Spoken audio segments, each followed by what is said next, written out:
जी हाँ दोस्तों, नमस्कार।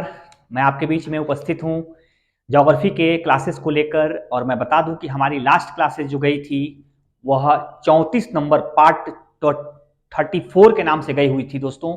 और हमने लगातार उद्योग पर ही अपनी क्लासेस को बनाए रखे हुए हैं, क्योंकि हम आपको लास्ट टाइम पे 2-3 वीडियो से लगातार ज्योग्राफी के संबंध में उद्योगों को पढ़ा रहे हैं। और आज भी हम ज्योग्राफी के महत्वपूर्ण क्लासेस को लेकर आपके बीच में उपस्थित हैं और उद्योग से ही संबंधित आज की क्लास है। तो मैं बता दूं कि हमारा उद्योग आज एल्युमिनियम उद्योग से जुड़ा हुआ है। और एल्युमिनियम एक प्रमुख उद्योग है, भारत के दृष्टिकोण से भी प्रमुख है और दुनिया के दृष्टिकोण से भी प्रमुख है। दोस्तों मैं बता दूं कि भारत एक महत्वपूर्ण एक तरह से कह सकते हैं कि एल्युमिनियम उत्पादक देश है, जहां भारत में दुनिया भर की कंपनियां अपने निवेश के रूप में भारत को एक सुनहरा मौका देखकर भारत में भारी मात्रा में निवेश की हुई हैं। वहीं भारत के भी कंपनियां भारत में स्वदेशी एल्युमिनियम उत्पादन में लगी हुई हैं। और आप सबको मालूम है कि समय के साथ एल्युमिनियम की डिमांड कितनी अधिक बढ़ रही है। जहां पहले केवल थोड़ी बहुत बड़े शहरों में ही एल्युमिनियम का उपयोग होता था, कुछ चादरों को बनाने में उपयोग किया जाता था, कुछ बर्तन के बनाने में उपयोग किए जाते थे, लेकिन अब लगातार एल्युमिनियम फाटकों से लेकर दीवालों तक और छत से लेकर चाहे दीवारी तक के निर्माण में एल्युमिनियम का भारी उपयोग हो रहा है, तथा बहुत सारी फैक्ट्रियों में भी एल्युमिनियम, ऑफिसेस में भी एल्युमिनियम का उपयोग हो रहा है। तो कहीं ना कहीं एल्युमिनियम की एक बड़ी डिमांड को देखते हुए भारी मात्रा में भारत में निवेशक भी एल्युमिनियम के पहुंच रहे हैं। दोस्तों हमारा जो आज का वीडियो है वो आपके सामने हमने चार्ट वाइज बनाकर जो प्रश्न आयोग द्वारा महत्वपूर्ण रूप से पूछे जाते हैं उन्हीं प्रश्नों पर फोकस करने का काम किया गया है। तो हमारा पहले तो मैं आपको बता दूं कि एल्युमिनियम एक भारहासी उद्योग है। भारहासी उद्योग का मतलब बहुत सारे कच्चे माल के ह्रास के बाद हम एल्युमिनियम की प्राप्ति करते हैं, इसलिए एल्युमिनियम को एक भारहासी उद्योग माना जाता है।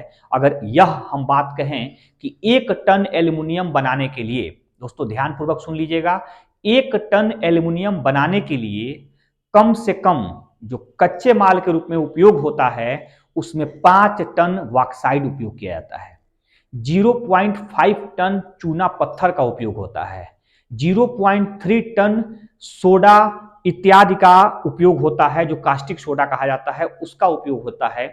और इतने सारे और भी छोटे छोटे पदार्थों को मिलाकर हम 1 टन एल्युमिनियम की प्राप्ति कर पाते हैं। तो आप समझ सकते हैं लगभग 7 से 8 टन तमाम तरह के कच्चा अवशेषों को हम जब मिला रहे हैं तब जाकर हम 1 टन एल्युमिनियम की प्राप्ति कर पा रहे हैं। दोस्तों पहला हमारा जो कारखाना था भारत में वह 1937 में 1937 में आसनसोल पश्चिम बंगाल में लगाया गया था। हालांकि बहुत पुराना उद्योग नहीं है, हम जहां तक देख पा रहे हैं 1937 में ही इसकी पहली फैक्ट्री भारत में स्थापित हो रही है, बंगाल की तरफ स्थापित हो रही है।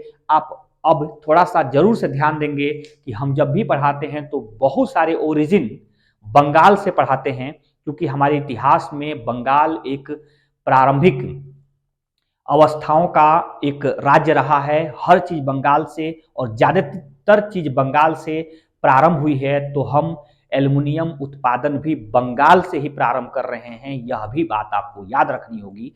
1937 से इसकी शुरुआत हो रही है और आसनसोल से शुरुआत हो रही है।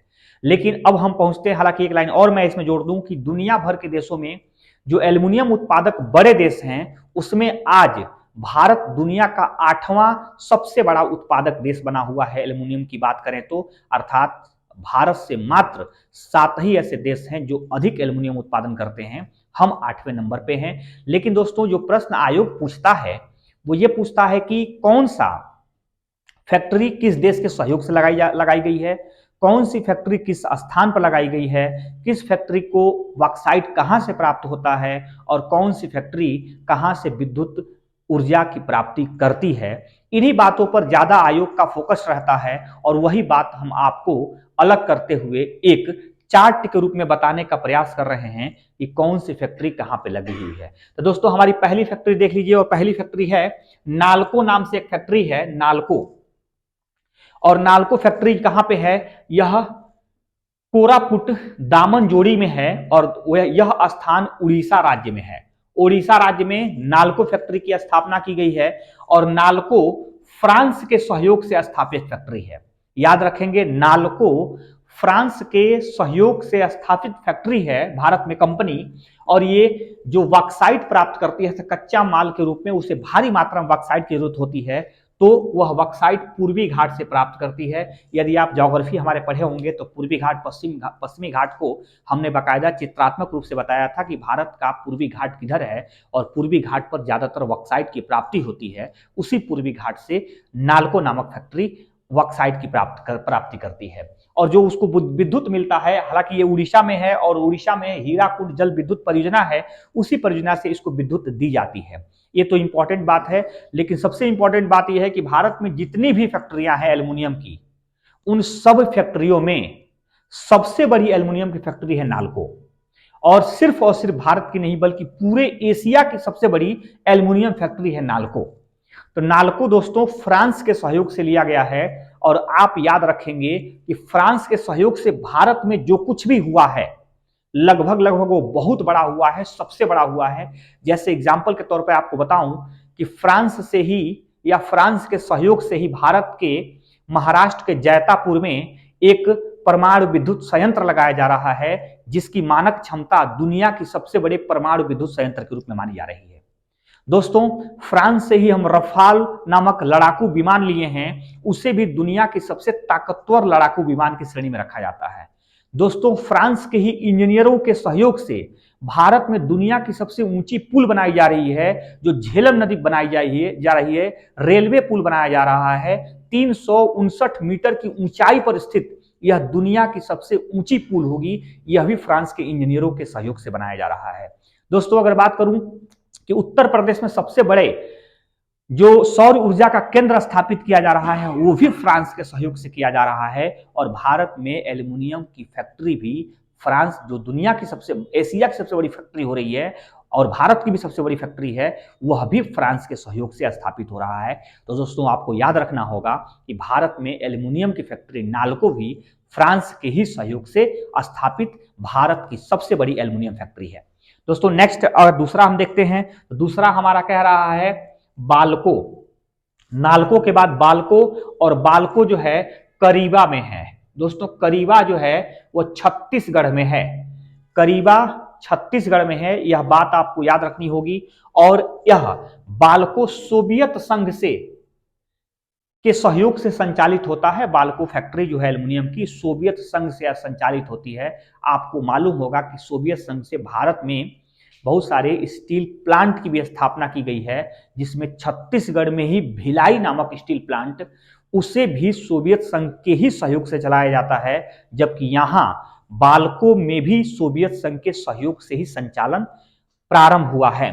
अब यहां देखेंगे यह छत्तीसगढ़ में है और छत्तीसगढ़ में बेहद करीब में है अमरकंटक का पठार, और अमरकंटक का पठार भारी मात्रा में ऑक्साइड उत्पादक पठार है, जहां से ऑक्साइड की प्राप्ति होती है बाल्को नामक कंपनी को। और बाल्को नामक कंपनी जो विद्युत लेती है, या तो तापीय विद्युत लेती है या तो जल विद्युत की प्राप्ति करती है। इसका मतलब कि कहीं ना कहीं से ताप विद्युत और जल विद्युत दोनों प्राप्त करती है बाल्को, और बाल्को सोवियत संघ के सहयोग से भारत में स्थापित एक बड़ी कंपनी है जो छत्तीसगढ़ में काम कर रही है। दोस्तों दूसरा अगर हम बात करें, दूसरा अगला यानी हिंडाल्को। हिंडाल्को आप देख पा रहे हैं, हिंडाल्को कंपनी रेणुकूट में है। हिंडाल्को हिंदुस्तान और रेणुकूट उत्तर प्रदेश, यानी उत्तर प्रदेश और हिंदुस्तान दोनों से जोड़कर आप जब देखेंगे तो हिंडाल्को कंपनी उत्तर प्रदेश में स्थापित है। और जब उत्तर प्रदेश में स्थापित है तो ये अमेरिका के सहयोग से स्थापित है। दोस्तों हिंडाल्को अमेरिका के सहयोग से स्थापित कंपनी है, और इसे जो कच्चा माल के तौर पर जो बॉक्साइट प्राप्त होता है वह लोहरदग्गा झारखंड से प्राप्त होता है। आप जान सकते हैं कि रेणुकूट सोनभद्र के पास है और सोनभद्र की सीमा झारखंड से लगती है, इसलिए हम इस बॉक्साइट को प्राप्ति, इस कंपनी के बॉक्साइट के लिए जो हम प्राप्ति स्थल बना रखे हैं वो लोहरदग्गा बना रखे हैं, झारखंड बना रखे हैं। झारखंड उत्तर प्रदेश का पड़ोसी राज्य है और खासकर सोनभद्र जिले से लगा हुआ है, इसलिए हम कच्चा माल के तौर पर झारखंड से ही बॉक्साइट प्राप्त करते हैं। और रिहंद परियोजना, आपको यह भी जानने का अवसर इससे मिल गया होगा कि रेणुकूट जो सोनभद्र में है, उसी सोनभद्र में रिहंद परियोजना बनाई गई है, जल विद्युत परियोजना है, रिहंद नदी पर बनाई गई है और उत्तर प्रदेश की सबसे बड़ी जल विद्युत परियोजना है। उसी परियोजना से यह विद्युत प्राप्त करता है, अर्थात रिहंद परियोजना से ही रेणुकूट में हिंडाल्को एल्युमिनियम कंपनी को विद्युत प्राप्त होता है, ऊर्जा की प्राप्त होती है। तो ये भी आप इंपॉर्टेंट रूप में जान सकते हैं। अगला हम देखते हैं दोस्तों, चौथा इंडाल्को। हिंडाल्को के बाद हमारा इंडाल्को कंपनी है और इंडाल्को जेके नगर में स्थापित है। जेके नगर पश्चिम बंगाल में है और पश्चिम बंगाल एक भारत का ऐसा प्रदेश है जो छोटा है, लेकिन ओरिजिन के रूप में बहुत सारी चीजें वहां से स्टार्ट हुई हैं और इसीलिए इंडाल्को कंपनी हम इंडिया के तौर पर आप जोड़ सकते हैं कि इंडिया में कहीं अगर ज्यादा कुछ स्टार्ट हो रहा होता है या पहले जमाने में हुआ है तो वो बंगाल से हुआ है और इंडाल्को पश्चिम बंगाल में है। इससे आप कोलराइज करके चीजों को याद कर सकते हैं। और यह कनाडा के सहयोग से स्थापित कंपनी है। दोस्तों, कहीं ना कहीं इंडाल्को कंपनी कनाडा के सहयोग से है, जहां हिंडाल्को अमेरिका से है वहीं जो है कि इंडाल्को कनाडा से है। और आप याद रखेंगे तो अमेरिका कनाडा दोनों पड़ोसी देश हैं और यहां भी हिंडाल्को और इंडाल्को एक जैसे शब्द आ रहे हैं, तो हिंडाल्को में अमेरिका और इंडाल्को में कनाडा सहयोग कर रहा है इस कंपनी को संचालित होने में। और इंडाल्को जो है यह पश्चिम बंगाल में है, लेकिन झारखंड राज्य से बॉक्साइट की प्राप्ति करता है और यह जल विद्युत के रूप में और ताप विद्युत के रूप में, हालांकि यह ताप विद्युत का उपयोग करके, क्योंकि पश्चिम बंगाल में और झारखंड में कोयला की ज्यादा प्राप्ति है, इसलिए ज्यादातर ऐसे जगहों पर तापी विद्युत का संचालन ज्यादा होता है, इसलिए इंडाल्को कंपनी ताप विद्युत का उपयोग करती है अपने कंपनी के संचालन हेतु।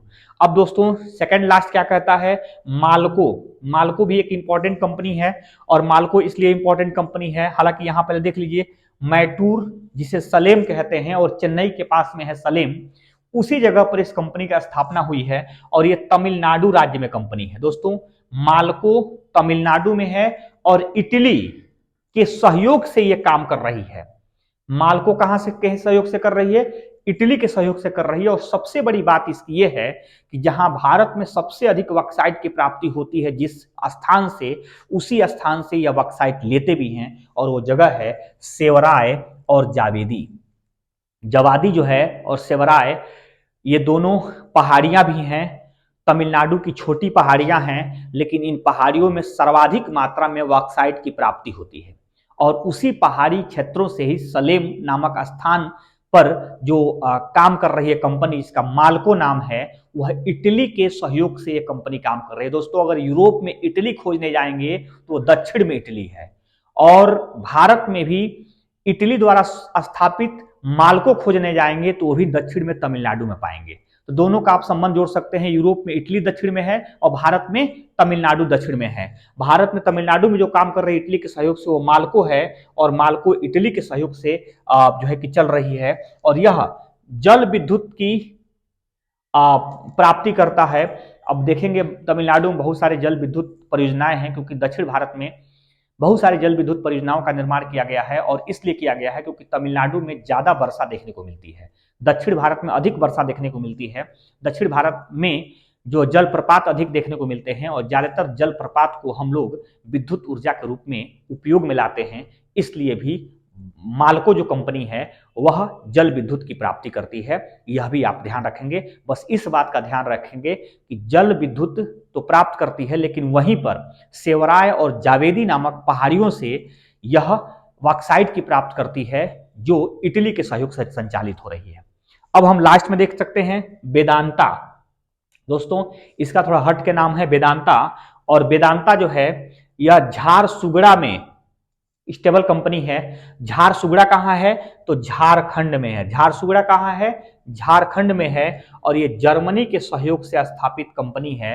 वेदांता कहां के सहयोग से स्थापित कंपनी है, जर्मनी के सहयोग से स्थापित कंपनी है और झारखंड में ही यह झारखंड से ही बॉक्साइट की प्राप्ति करती है। बॉक्साइट के मामले में झारखंड भी एक समृद्ध राज्य है और ताप विद्युत इसका सबसे बड़ा विद्युत स्रोत है, क्योंकि आपको पता होगा कि झारखंड में कोयला अधिक पाया जाता है। जब भी कोयले से विद्युत बनाया जाता है तो उसे ताप विद्युत कहते हैं। और यह झारखंड में अधिक कोयला प्राप्ति की वजह से ताप विद्युत अधिक मात्रा में वहां उपयोग में लाए जाते हैं। तो दोस्तों कहीं ना कहीं हम आज देख रहे हैं वेदांता जर्मनी से जुड़ा हुआ, और भारत में जो भी बड़ी बड़ी कंपनियां हैं जो भारत में दुनिया के देशों के सहयोग से संचालित होते हैं, उसको हमने आज आपके बीच में रखने का काम किया है, उस पर हमने आज लेक्चर देने का काम किया है दोस्तों। तो कहीं ना कहीं आप इसी प्रकार के महत्वपूर्ण वीडियो आप देखेंगे। जो भी उद्योग होंगे उसके पूरे ओरिजिन से लेकर और उसकी वर्तमान पहलुओं को भी मैं आपको बताने का प्रयास करूंगा। जैसे इसमें मैंने वर्तमान में बता दिया कि नाल्को जो पहली कंपनी है वो सबसे प्रॉफिटेबल कंपनी है और भारत की सबसे बड़ी कंपनी है, हालांकि एशिया की सबसे बड़ी कंपनी है। लेकिन नीचे जो मैं वेदांता लिखा हूं दोस्तों, वो वेदांता कुछ दिन पहले घाटे में चलने वाली कंपनी थी जर्मनी में बॉक्साइट जो जर्मनी के सहयोग से जो वेदांता ये भारत में सबसे घाटे की कंपनी मानी गई थी। यह बॉक्साइट के लिए ऑस्ट्रेलिया पर निर्भर थी, लेकिन सरकारों के सहयोग और यह अपने में परिवर्तन के साथ आज ये प्रॉफिटेबल कंपनी बन गई है और भारत में अच्छे ढंग से ये आगे बढ़ रही है। तो दोस्तों अगर हमारे नए व्यूवर्स होंगे और आपको लगता होगा कि ये वीडियो अच्छा है तो आप हमारे चैनल को सब्सक्राइब कर लीजिए, लाइक कर लीजिए, अपने दोस्तों को भी शेयर कर लीजिए। आप पूरा वीडियो देखें, इसके लिए बहुत बहुत धन्यवाद। Thank you.